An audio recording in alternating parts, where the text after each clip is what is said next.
Hello guys, स्वागत है आपका विकास यूनिवर्सिटी में। तो आज हम अपनी प्रोग्रामिंग सीरीज का सबसे पहला प्रोग्राम कर रहे हैं, जो कि होगा बेसिक सिंपल एक सम का प्रोग्राम। तो आइए स्टार्ट करते हैं। तो मैं यहाँ पे अपनी सी टर्बो सी प्लस रन कर रहा हूँ। तो ये मेरे पास ब्लैंक स्क्रीन आ गई। तो मैं सबसे पहला ये मेरा प्रोग्राम होगा PROGRAM प्रोग्राम नंबर 1। हम इस सीरीज में अप्रोक्स 50 प्रोग्राम सी के प्रोग्राम को रन करेंगे, बना के दिखाएंगे। ठीक है, तो जुड़े रहिए हमारे साथ। तो ये है हमारा प्रोग्राम नंबर 1, जो कि होगा एक सम का प्रोग्राम। तो स्टार्ट करते हैं। तो ये मैंने पहली हेडर फाइल लगानी शुरू कर दी, जो कि है standard input output header file. दूसरी जो हेडर फाइल होगी वो है हमारी console input output dot header file. अब मैं यहाँ पे लगाऊंगा एक फंक्शन void मेन फंक्शन। ये कौन सा लगा? ये मेन फंक्शन लगा। मैं यहाँ पे साथ में एक्सप्लेन भी करता रहूंगा। ये हमारा मेन फंक्शन लगा यहाँ पे। तो यहाँ पे हमारी करली ब्रेसेस स्टार्ट हो गई। ये हमारी यहाँ पे करली ब्रेसेस स्टार्ट होगी। इसके अंदर हमारा सारा प्रोग्राम बनेगा। तो हम यहाँ पे सम का प्रोग्राम कर रहे हैं। बहुत ही बेसिक प्रोग्राम होता है। जब भी कोई सी करता है तो सबसे पहले सम का प्रोग्राम ही बनाता है। ठीक है, तो हम भी वही बना रहे हैं। तो सबसे पहले मैंने इंटीजर ले लिया। इंटीजर में मैंने ए बी एंड सी तीन वेरिएबल ले लिए। इंटीजर के तीन वेरिएबल लिए मैंने ए बी और सी, जो कि होंगे इंटीजर का, क्योंकि सम में जो होंगे वो इंटीजर ही होंगे। तो अब देखिए, अब मैं क्या करूंगा, मैंने तीन वेरिएबल लिए। अब मैं इन तीन वेरिएबल का किस तरह से यूज करूंगा ये मैं आपको अभी दिखाता हूं। सबसे पहले मैं यहाँ पे CLR SCR क्लियर स्क्रीन कर देता हूं। अब देखिए, सबसे पहले मैं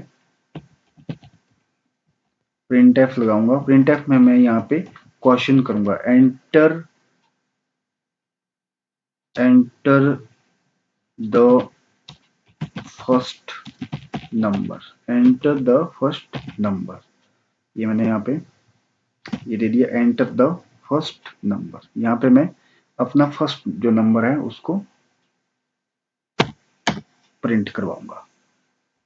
अब फर्स्ट कौन सा मेरा फंक्शन, जो कि है मेरा ए वेरिएबल। ठीक है, तो इंटीजर के लिए हम कौन सा लेते हैं? हम लेते हैं %d।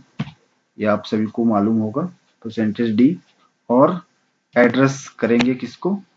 ए को। ठीक है, तो सेम टू सेम ये मेरा पहला हो गया। अब मैं दूसरा करूंगा print, दूसरा वेरिएबल। दूसरे वेरिएबल के लिए मैं लिखूंगा एंटर द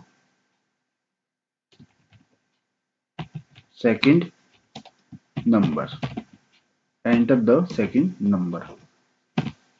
ये हो गया। अब scanf, यहाँ पे मैं करूंगा %d। तो मैं ये किसको एड्रेस करूंगा?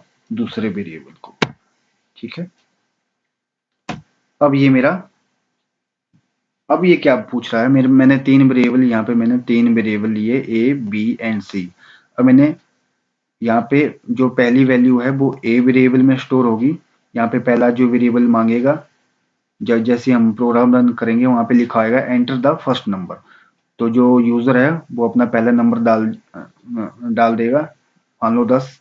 उसके बाद दूसरा यहाँ पे ये वाला वेरिएबल होगा जो पूछेगा एंटर द सेकंड नंबर। तो यहाँ पे मैं यूजर डाल देगा 10। ठीक है, तो मैंने असाइन कर दिया उसको। पहले को ए से असाइन कर दिया, दूसरे को बी से असाइन कर दिया।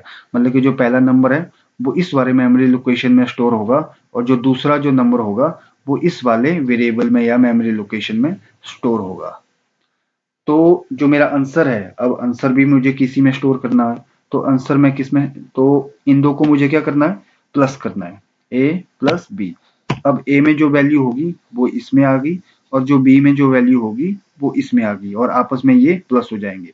सपोज करो ए में 10 वैल्यू डाल दी, बी में 10 वैल्यू डाल दी, तो इसमें 10 इसमें 10 इसको प्लस करके, अर्थमेटिक ऑपरेटर है ये, इसमें प्लस करके अब क्या होगा यहाँ पे, इसका आंसर क्या आएगा 20। बट 20 तो आ गया, इसको हम स्टोर किस में करेंगे, इसको हम स्टोर करेंगे जो हमने तीसरा वेरिएबल लिया है ये सी, ये हमने स्टोर करने के लिए ही लिया है।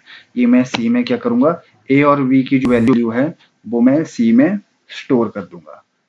अब सी में ए और बी की वैल्यू, ए की वैल्यू सपोज करो 10 है, बी की वैल्यू 10 डाल दी, तो दोनों की वैल्यू जो 20 आ गई वो किस में डाल दी, वो डाल दी सी में।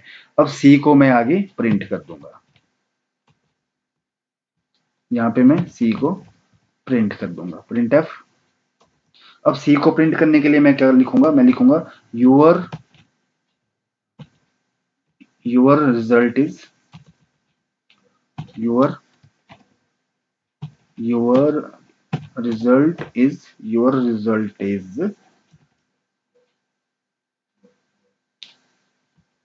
यहाँ पे मैं ये करता हूं, your result is percentage D, your result is percentage D.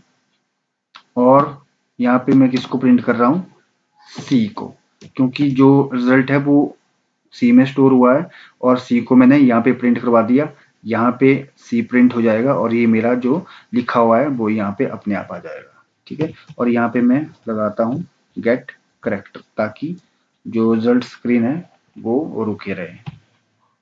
ये मेरा सी का एक फंक्शन बन गया है। अब इसको रन करते हैं। रन करने के लिए सबसे पहले हम कंपाइल करेंगे, कंपाइल में जाएंगे, अल्ट प्लस F9 भी हम प्रेस कर सकते हैं कीबोर्ड से, या हम यहाँ मेन्यू में जाके कंपाइल से कंपाइल कर सकते हैं। यहाँ पे हमारी एक एरर आ रही है, ये एरर क्या बोल रहा है, यहाँ पे एक हमने एरर कर दी कि हमने यहाँ पे ब्रैकेट लगा लिया है। ठीक है, अब हम फिर से कंपाइल करेंगे, ये मैंने कंपाइल किया, कोई एरर नहीं है।